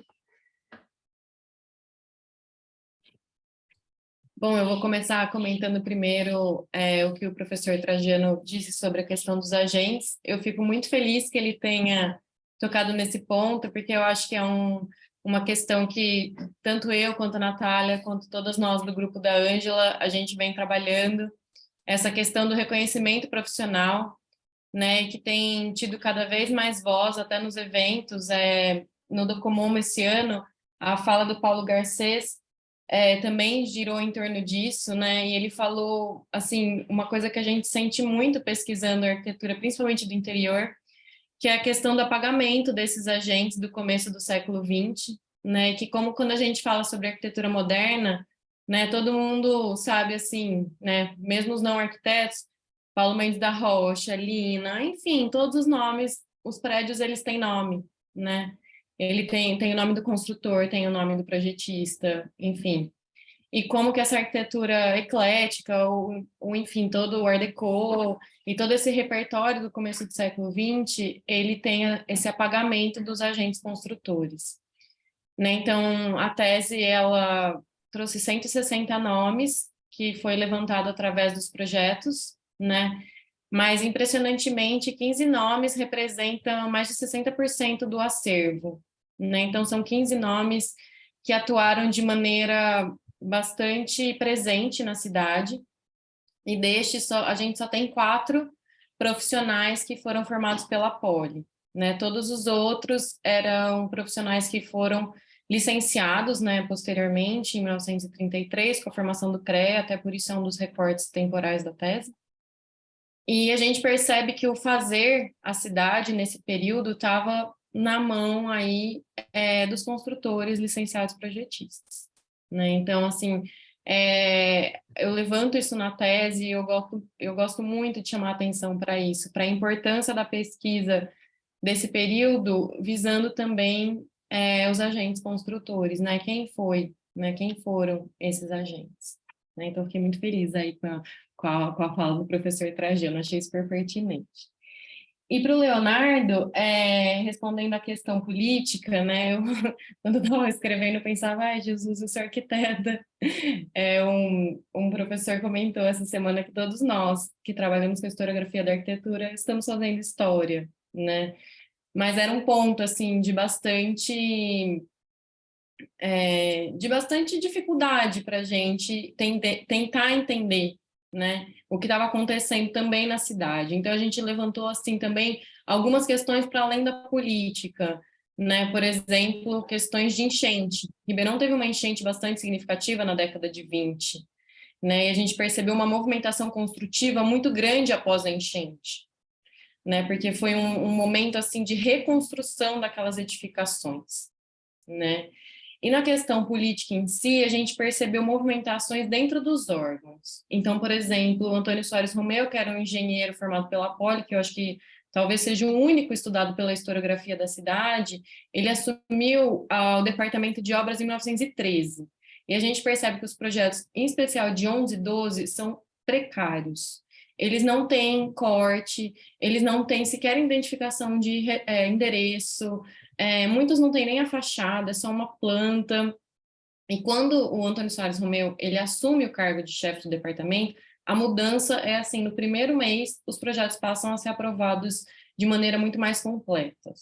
Então, a gente percebe que ele foi um engenheiro atuante na prefeitura, cobrando aí essa qualidade técnica, talvez, dos projetos aprovados, né? Então, isso foi uma questão que apareceu bastante relevante. E como que a política ela estava agindo de maneira ativa na economia da cidade, né? Então, a gente vê aí uma movimentação política, por exemplo, na abertura dessa companhia metalúrgica, que foi uma movimentação política para trazer essa companhia metalúrgica para a cidade. Então, a gente teve aí uma movimentação dos políticos todos estaduais na inauguração, por exemplo, da companhia metalúrgica, né? E a gente percebe isso também nos relatórios. Além dos projetos, a gente levantou uma série de documentação, entre elas relatórios da Câmara Municipal, né, e relatórios da Prefeitura Municipal. Então, por exemplo, um dos relatórios para a prefeitura, eles falam sobre as consequências econômicas das crises. Então, por exemplo, em 32 tem um relatório que menciona o porquê que eles não tiveram relatório em 1930, e o técnico diz, obviamente, por questões já sabidas, políticas e econômicas, não tivemos relatório no passado, porque a Câmara não estava trabalhando. Né? Então, assim, foram sutilezas que foram aparecendo, mas principalmente elas aparecem nessa questão da movimentação do mercado construtivo. Então, a gente vê altas, né, que foram impulsionadas por alguns motivos e baixas decorrentes de outras questões, né? Acho que foi essas principais questões que aparecem na tese em relação ao contexto político local. Acho que é isso. Só para... Eu fiquei curioso para comentar, não mais a pergunta, mas a observação, uma sugestão. O Leonardo, o Eleazar, ele fiquei curioso porque ele não colocou nessa conexão entre o Narcofan e o Narcofin e o Nastelli um antecedente corbusiano que é fundamental para entender também a própria Narcofin, que é o Immobile Ville de Corbusier 22, que já traz consigo o espaço, um grande espaço vertical na casa em contraponto à dimensão horizontal, que é um elemento que não vai ser obviamente elaborado, mas é fundamental para entender a investigação de protótipos habitacionais corbusianos e que vão, obviamente, repercutir muito no contexto soviético, mas não só, em particular nas proposições do grupo em torno do Ginsburg. E só uma sugestão para Bianca, não sei se ela não via a bibliografia que ela colocou, mas eu coloquei para ela, se ela quiser ver aí, um livro que é interessante, que como ela está no IC agora, então ela pode avançar se não conhece, sobre a construção de apartamentos na época do Khrushchev. Eu coloquei o nome do livro, Histories of Housing and Home, e abaixo tem o link, você pode baixar, é pirata, mas é maravilha. E a pirataria é maravilhosa. Então, mas assim, não, eu gosto muito das sessões, dos trabalhos da sessão, na verdade, de maneira geral, eu acho que são muito interessantes e levantam várias questões.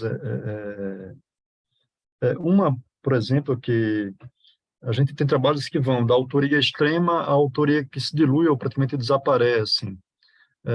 E obviamente, assim, a preocupação com a autoria que ainda perdura é uma questão interessante, que mostra muito como na arquitetura, a arquitetura é conservadora, ou seja, como área, como campo de saber. Há muitos anos, há décadas, na verdade, nos anos 60, final dos anos 60, final dos anos 50, começando dos 60, o Barthes e o Foucault já denunciaram, já proclamavam a morte do autor no campo da literatura, de maneira geral, ou seja, na arquitetura, o autor ele mantém-se, hoje mais do que nunca, em meio à cultura da celebridade, ele mantém-se profundamente fortalecido. O autor virou, mais do que um autor, virou um designer como é que eles chamam, aqueles nomes da moda, stylist designer, coisa assim, sabe? Quase que um designer branding, assim, que o cara não é mais uma arquitetura, ele cria uma marca, ele cria cada edifício é como se fosse uma roupa assinada por um desses autores. Então, ou seja, isso perdura muito e obviamente, isso é um ranço que a gente ainda hoje alimenta de várias formas e que já tem pelo menos, sei lá, isso deve-se muito à figura do Albert, em configurar a ideia do arquiteto como autor, mas que eu tendo a crer que mesmo que não é possível, obviamente não dá para todos os casos de todas as arquiteturas, digamos, de arquitetos não conhecidos, digamos assim, reconhecer, mas acho que os registros documentais, por pouco que sejam, às vezes trazem o nome de construtores, engenheiros ou operários, alguém que em geral, em termos documentais, assume a responsabilidade sobre a obra, que é assim que configura uma ideia de autor, ou seja, a maneira de compensar o autor. E acho que em geral, a nossa noção de autor ainda está muito marcada por essa centralidade em torno de figuras excepcionais. Eu acho que não, como eu falei no começo, todo qualquer momento, autores estão criando coisas, ou seja, o problema é a nossa forma de ver o autor como algo excepcional e não como algo cotidiano na prática arquitetônica, na prática construtiva. E acho que cabe as pesquisas, sabe, dar visibilidade a essas coisas. Uma autoria que ela ela não é uma autoria baseada apenas na noção de uma figura excepcional, que é a figura do arquiteto, mas sim algo como cotidiano, ou seja, a construção da cidade como uma atividade, uma tarefa cotidiana e nem sempre glamurosa, como de fato realmente não é. Não é nada glamurosa, é muito mais do que isso. Mas eu gostei muito dos trabalhos de maneira geral. Eu não sei se vocês querem colocar algumas perguntas mais entre si, alguma observação a fazer mais. Eu queria, na verdade, pedir só para você escrever no chat o nome do autor que você comentou, Ramos, sobre Ambos. cultura Ambos. material. É Eu acho que eu não conheço e eu não porque consegui. ele é um autor meio, Amos Rapopó. Acho que ou dois P's está no começo ou no segundo, assim, ele tem dois P's em alguns lugares. Não sei se é no primeiro P ou no segundo P, mas Amos Rapopó. Acho que tem se eu procurar aqui, mas tem um livro chamado Casa, Habitação, acho que a Casa e Cultura, eu acho. Deixa eu procurar aqui uma coisa para tirar dúvida automaticamente. Aquela figura que... Rapopó. Na verdade, não tem dois P's em nenhum lugar, esqueça, tá? Tem esse livro aqui chamado House Form and Culture, que acho que dá até para conseguir baixar, porque a GG publicou Cultura, Arquitetura e Desenho Amos Rapopó. Então, seja a investigação sobre cultura arquitetônica e desenho, exatamente. Na UEMA? Não sei. E dá para, assim, obviamente eu não sei a abordagem que vocês fazem, mas como ele pensa a perspectiva, quase uma abordagem antropológica, a questão da autoria, da figura do autor, como a gente habitualmente vê na arquitetura, ela é colocada de lado, entendeu? E pensa a produção cultural, a produção da casa, das formas de morar também, como algo mais, um processo mais amplo, coletivo, obviamente mais difuso também nas suas configurações, mas acho que ela abre perspectivas de ver de outra forma a construção da cidade.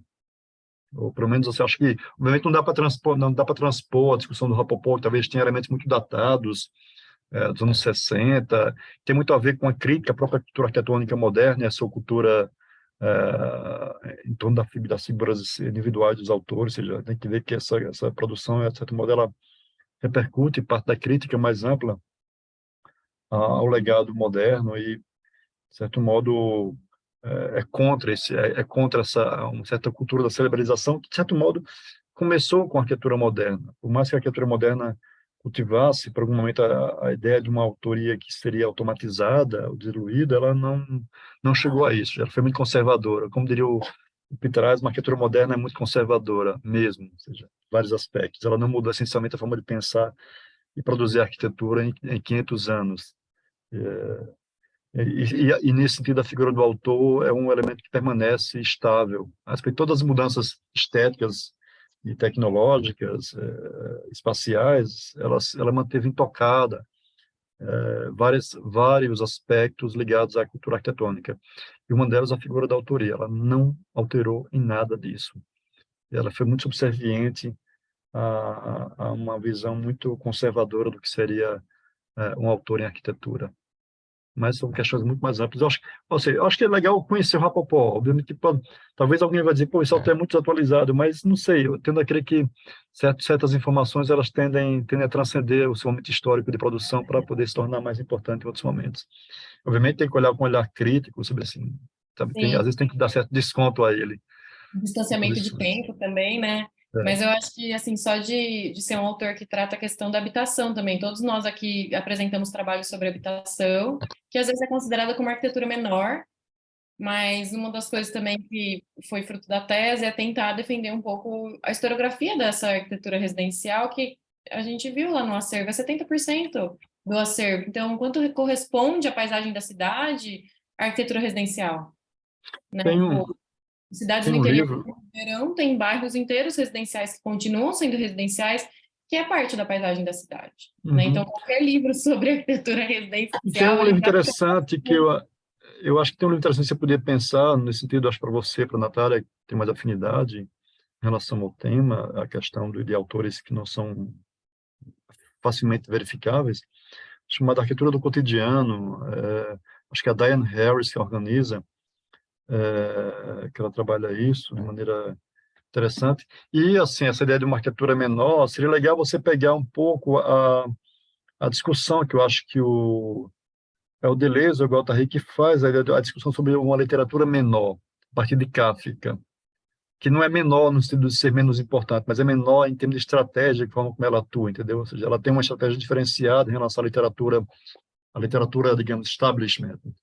Eu acho que, obviamente, tem um trânsito de literatura e arquitetura que deve ser bastante bem ponderado, para não é um simples transplante de uma ponta de uma área para outra, tem que ser bastante bem pesado, digamos assim. Mas acho que, com um aporte metodológico, pode ser interessante ver como eles trabalham essa questão da literatura menor, entendeu? E tem uma discussão sobre isso, alguns autores trabalham sobre isso. Eu acho que eu não sei se eu vou só um minutinho para fechar essa questão com você, que eu fico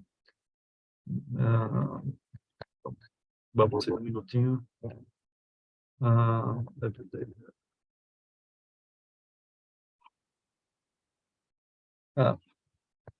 esse livro aqui. Eu vou deixar para você. Stephen Harris. Só para vocês terem referência, mas vocês em particular, a Natália e a Ana, coloquei aqui no chat para vocês darem uma olhada. Mas só para a título de curiosidade, só. Talvez ajudem em algumas discussões. Eu acho que seria interessante. Mas, de maneira geral, achei os trabalhos muito interessantes de vocês e espero que vocês tenham extraído alguma coisa de útil para desenvolver os trabalhos a partir de então e avançar e publicar de maneira mais delongada ou com mais volume de informação depois, se for o caso, a partir desse evento. Não sei se vocês querem colocar alguma coisa a mais. Temos 7 minutos ainda para comentários, perguntas, respostas, o que vocês quiserem. Não? Posso só complementar um pouco que eu achei interessante quando a Ana estava apresentando antes algumas questões, porque o que eu apresentei no artigo é bem breve, que foi o que iniciou a minha dissertação, né? Que ela se encontra em desenvolvimento. Então, algumas questões agora já foram ajustadas também. E a questão do levantamento dos projetos por parte da prefeitura, quando eu fui buscar esses projetos de algumas residências, não eram exigidos os projetos para aprovação, né? Então, até eles me passaram algumas informações que eu não tinha conhecimento, eles passaram a exigir a partir da década de 70, lá por 1975, eles passaram aqui em Manaus a exigir os projetos para aprovação por parte da prefeitura. Então, anterior a isso, eles só iam lá, solicitavam uma licença de construção e não era exigido o projeto. Então, até algumas edificações, eu até estava buscando informação para fazer um trabalho em específico sobre essa intervenção que teve no antigo hospital, que passou por essa intervenção também quanto às características arquitetônicas e quanto ao reuso. Eu pretendia fazer um trabalho em específico dessa obra, né? Eles não têm informações, eles não têm projeto. E a questão também que eu questionei, né, da época, quem eram os arquitetos, né, ou os responsáveis pelos projetos. Aí tem essa questão que tinham 2 construtores aqui na região que eram licenciados, né, pelo CREA para desenvolver. E fora isso, então, era um arquiteto de Porto Alegre, quando alguma família solicitava algo diferenciado. Então, são questões, assim, que eu não tinha conhecimento até então, né? E eu fui buscar justamente para o andamento, né, desses trabalhos, dessa dissertação. Então, é muito interessante essa questão de informações que a gente acaba tomando conhecimento que antes não tinha, né? São algumas questões curiosas. Assim, o que eu falei em relação ao trabalho eu esqueci de comentar, mas assim, também serve para o seu trabalho em relação às questões que a Natália e a Angela coloca, também se aplica ao teu trabalho, sem tirar nem pôr nada, entendeu? Acho que se aplica perfeitamente.